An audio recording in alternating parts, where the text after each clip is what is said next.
Questioner. It is a matter of daily experience that on waking up, the world suddenly appears. Where does it come from? Maharaj answers, before anything can come into being, there must be somebody to whom it comes. All appearance and disappearance presupposes a change against some changeless background.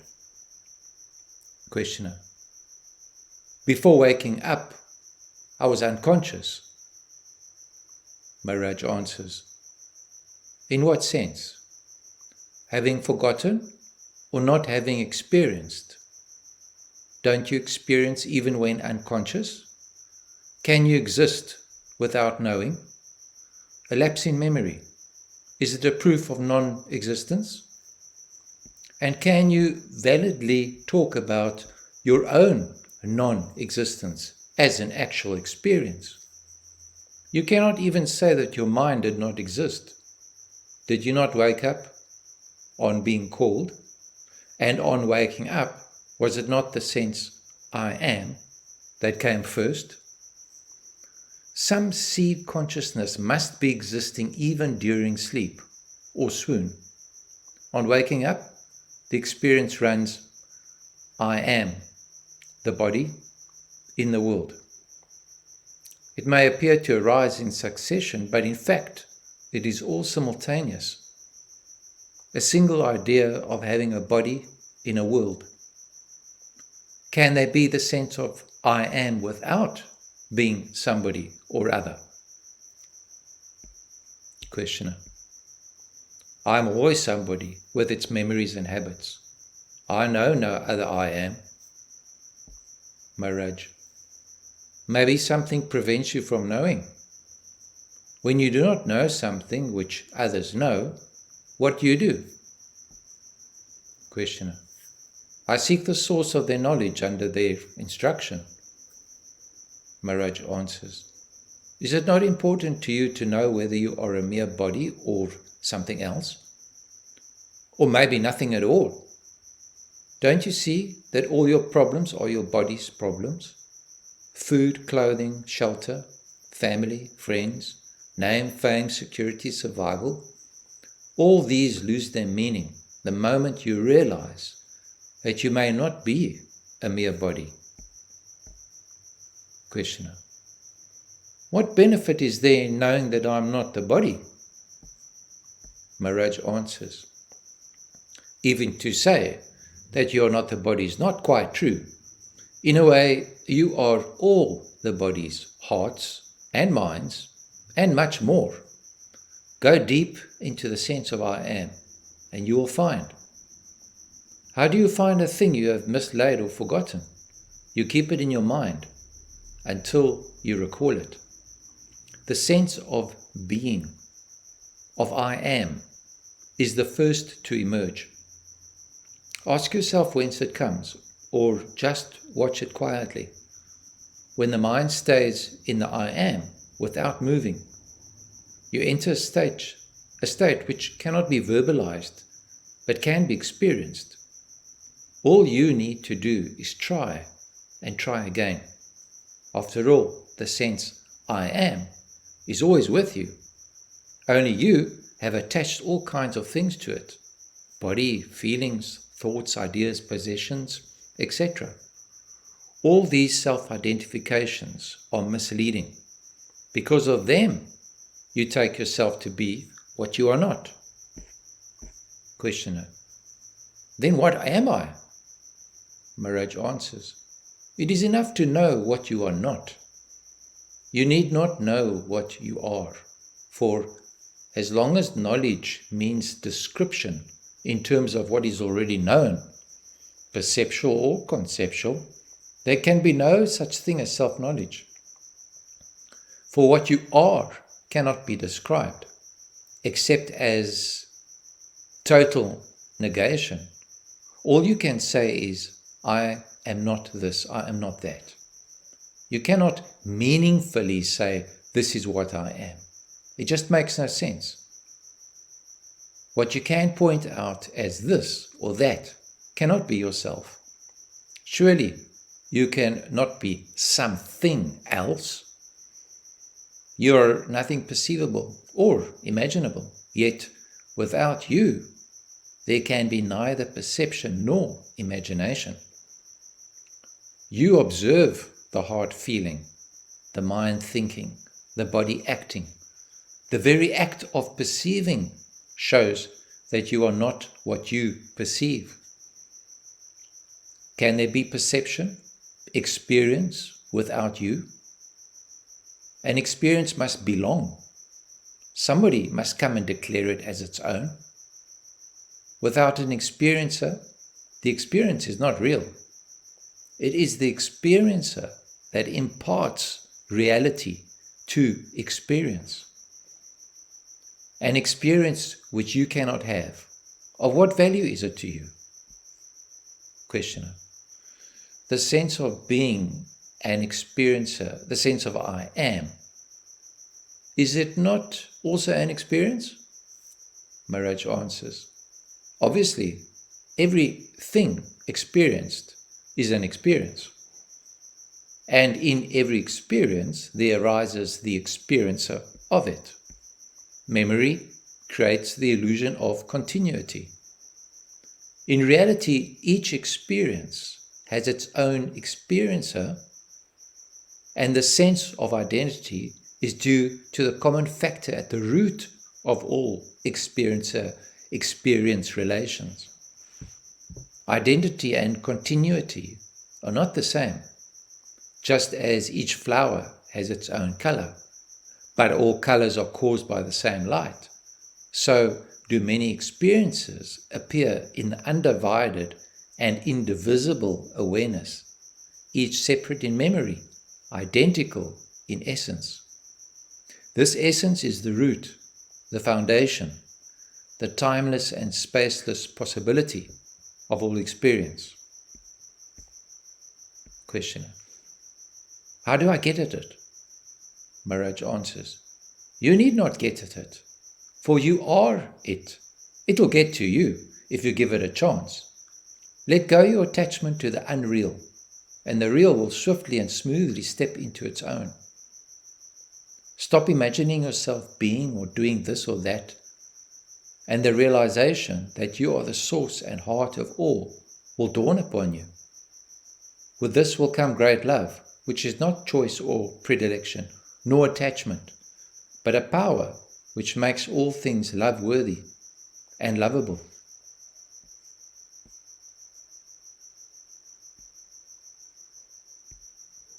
Questioner. What is the daily and hourly state of a man, the mind of a realized man? How does he see, hear, eat, drink, wake and sleep, work and rest? What proof is there of his state as different from ours? Apart from the verbal testimony of the so-called realized people, is there a way of verifying their state objectively?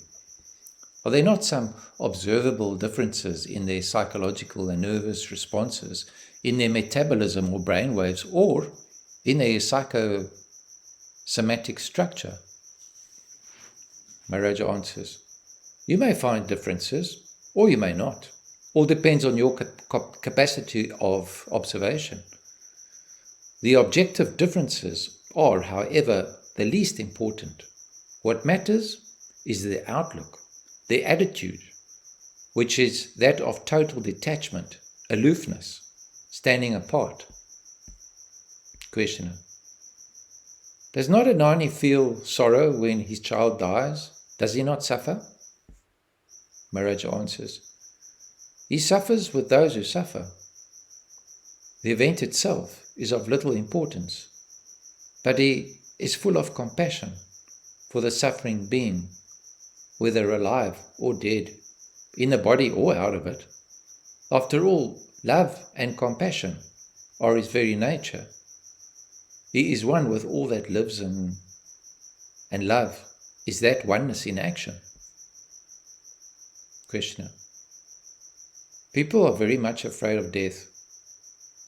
Maharaj answers, the Nani is afraid of nothing, but he pities the man who is afraid. After all, to be born, to live, and to die is natural. To be afraid is not. To the event, of course, attention is given. Questioner. Imagine you are ill, high fever, aches, shivers. The doctor tells you the condition is serious. There are only a few days to live. What would be your first reaction? Maharaj answers, no reaction. As it is natural for the incense stick to burn out, so it is natural for the body to die. Really, it is a matter of very little importance. What matters is that I am neither the body nor the mind. I am. Questioner. Your family will be desperate, of course. What would you tell them? Maharaj answers, the usual stuff. Fear not, life goes on. God will protect you. We shall soon meet together again, and so on. But on me the entire commotion is meaningless, for I am not the entity that imagines itself alive or dead. I am neither born nor can I die. I have nothing to remember or to forget. Questioner. What about the prayers for the dead? Maharaj. By all means, pray for the dead. It pleases them very much. They are flattered. The Nani does not need your prayers. He is himself the answer to your prayers. Questioner. How does the Nani fare after death? Maharaj answers, the Nani is dead already. Do you expect him to die again? Questioner. Surely the dissolution of the body is as an important event, even to a Nani? Maharaj answers, there are no important events for a Nani, except when somebody reaches the highest goal. Then only his heart rejoices. All else is of no concern. The entire universe is his body. All life is his life.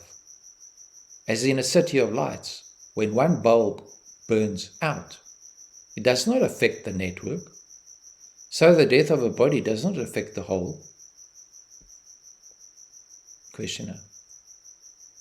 The particular may not matter to the whole, but it does matter to the particular. The whole is an abstraction. The particular, the concrete, is real. Maharaj answers, that is what you say. To me, it may be the other way. The whole is real. The part comes and goes. The particular is born and reborn, changing name and shape. The Nani is the changeless reality, which makes the changeful possible. But he cannot give you the conviction. It must come with your own experience. With me, all is one, all is equal. Questioner. Are sin and virtue one and the same? Maharaj. These are all man-made values. What are they to me? What ends in happiness is virtue. What ends in sorrow is sin. Both are states of mind. Mine is not a state of mind. Questioner. We are like the blind people at a loss to understand what does it mean to see. Maharaj answers, you can put it as you like. Questioner. Is the practice of silence as a sadhana effective? Maharaj answers, anything you do for the sake of enlightenment takes you nearer. Anything you do without remembering enlightenment puts you off. But why complicate? Just know that you are above and beyond all things and thoughts. What you want to be, you are it already. Just keep it in mind. Questioner. I hear you saying it, but I cannot believe it. Maharaj answers, I was in the same position myself, but I trusted my Guru, and he proved right. Trust me, if you can. Keep in mind what I tell you. Desire nothing, for you lack nothing. The very seeking prevents you from finding. Questioner. You seem to be so very indifferent to everything. Maharaj answers, I am not indifferent. I am impartial. I give no preference to the me and the mine. A basket of earth and a basket of jewels are both unwanted. Life and death are all the same to me. Questioner. Impartiality makes you indifferent. To which Maharaj answers, on the contrary, compassion and love are my very core. Void of all predilections, I am free to love. Questioner. Buddha said that the idea of enlightenment is extremely important. Most people go through their lives not even knowing that there is such a thing as enlightenment, leave alone the striving for it. Once you have heard of it, a seed was sown which cannot die. Therefore, he would send his bhikkhus to preach ceaselessly for 8 months every year. Maharaj answers, one can give food, clothes, shelter, knowledge, affection, but the highest gift is the gospel of enlightenment, my Guru used to say. You are right, enlightenment is the highest good.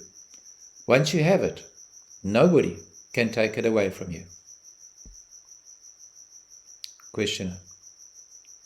If you would talk like this in the West, people would take you for mad. Maharaj answers, of course they would. To the ignorant, all that they can not understand is madness. What of it? Let them be as they are. I am as I am, for no merit of mine, and they are as they are, for no fault of theirs. The Supreme Reality manifests itself in innumerable ways. Infinite in number are its names and shapes. All arise, all merge in the same ocean. The source of all is one. Looking for causes and results is but the pastime of the mind. What is lovable. Love is not a result. It is the very ground of being. Wherever you go, you will find being, consciousness and love. Why and what for make of preferences? Questioner. When by natural causes thousands and millions of lives are extinguished, as it happens in floods and earthquakes, I do not grieve. But when one man dies at the hand of man, I grieve extremely. The inevitable has its own majesty, but killing is avoidable and therefore ugly and altogether horrible. Maharaj. All happens as it happens. Calamities, whether natural or man-made, happen, and there is no need to feel horrified. Questioner. How can anything be without cause? Maharaj answers, in every event, the entire universe is reflected. The ultimate cause is untraceable. The very idea of causation is only a way of thinking and speaking. We cannot imagine uncaused emergence. This, however, does not prove the existence of causation. Questioner. Nature is mindless, hence irresponsible, but man has a mind. Why is it so perverse? To which Maharaj answers, the causes of perversity are also natural, heredity, environment, and so on. You are too quick to condemn. Do not worry about others. Deal with your own mind first. When you realize that your mind too is a part of nature, the duality will cease. Questioner. There is some mystery in it which I cannot fathom. How can the mind be part of nature? Maharaj answers, because nature is in the mind. Without the mind, where is nature? Questioner. If nature is in the mind and the mind is my own, I should be able to control nature, which is not really the case. Forces beyond my control determine my behavior. Maharaj answers, develop the witness attitude, and you will find in your own experience that detachment brings control. The state of witnessing is full of power. There is nothing passive about it.